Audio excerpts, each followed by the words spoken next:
This is the brand new Carrack 300, a semi-auto sniper rifle that has arrived in Season 5. This video is going to show you everything you need to know from camo grinding to the best class setups, and as always, feel free to skip around to the parts you require. But before you do, don't forget to like and subscribe, because not only is it greatly appreciated, it also really helps with the algorithm. So to unlock this sniper, you are going to need the battle pass, and this is going to give you 3 different options to choose from. Now the first one is black sale, which I think is a bit too expensive, especially when you have to pay this amount every 45 days or so. The second option I think is a bit of a lazy option. I'm not going to waste 1,000 COD points on tier skips. The final option is the one that I picked, and just a heads up, if you do buy this option, you actually make more coins than what it costs, so you'll always have the battle pass once you've got this option once. The next step is to make sure you have auto selector off, as you want to pick which steps you take to make it quicker for you to unlock the 2 new guns. Now the quickest way is to go up through the middle, and then you have your choice of going left or right to the new guns, and we're going left to the sniper. 25 tier skips is required to unlock one of the new weapons, and 35 to unlock both. With 35 battle pass tokens being quite a lot, I'm actually going to show you a quick way you can do this while AFK.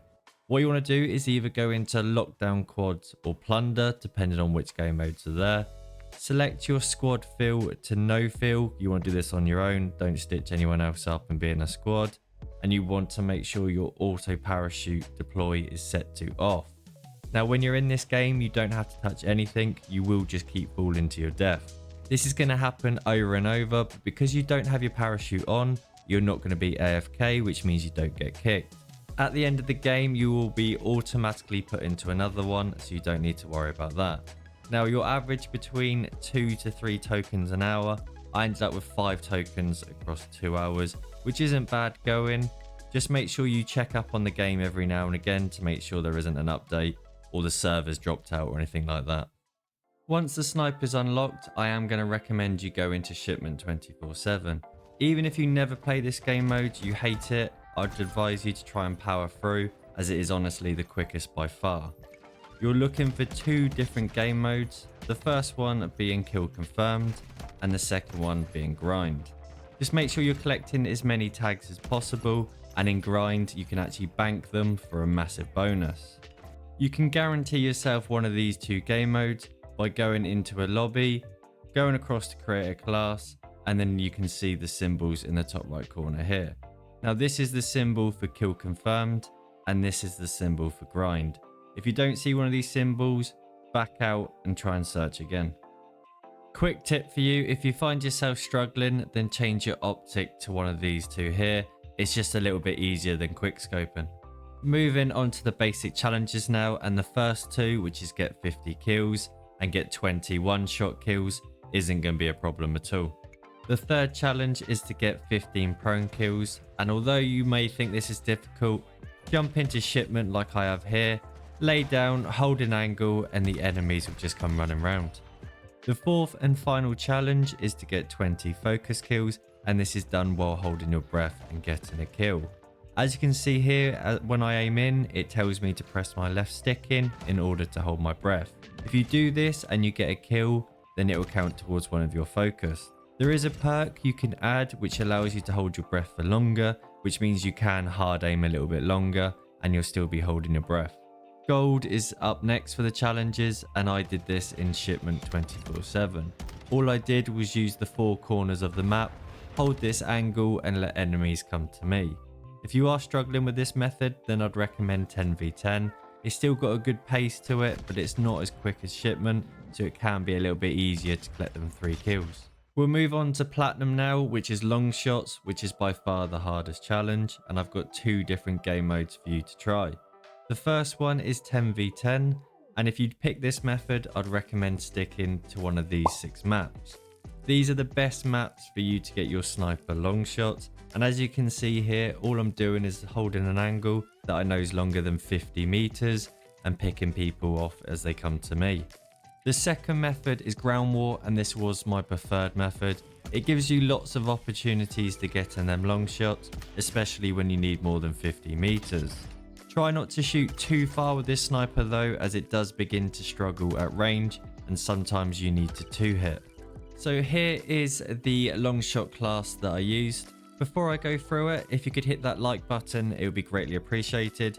Also, any comments really help that algorithm. If you're not sure what to comment, you can literally just put Longshots, but if you do, then thank you very much.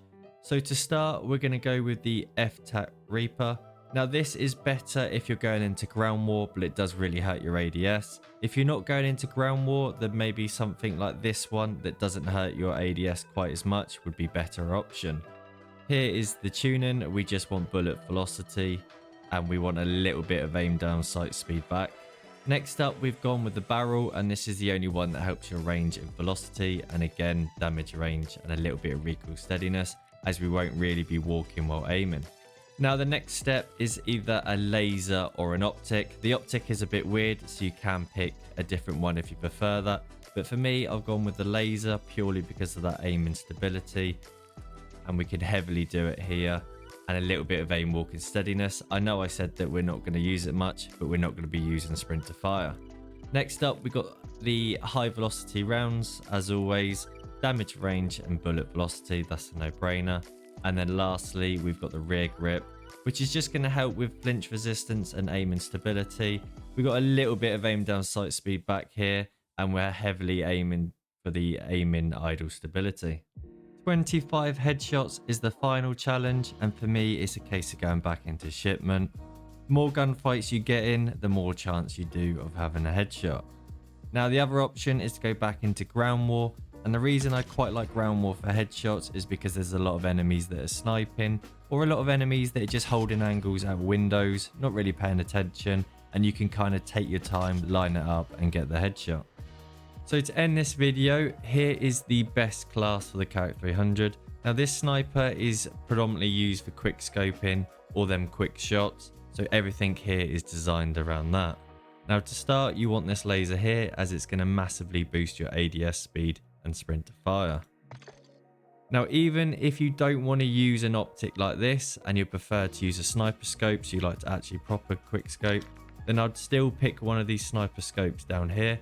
And the reason for that being is you'll actually be able to tune it like I have here. Now I've gone towards flinch resistance a bit more here because I don't want to get shot once and then I'm aiming at the sky. Next up is the stock, and again this is just for that ADS speed.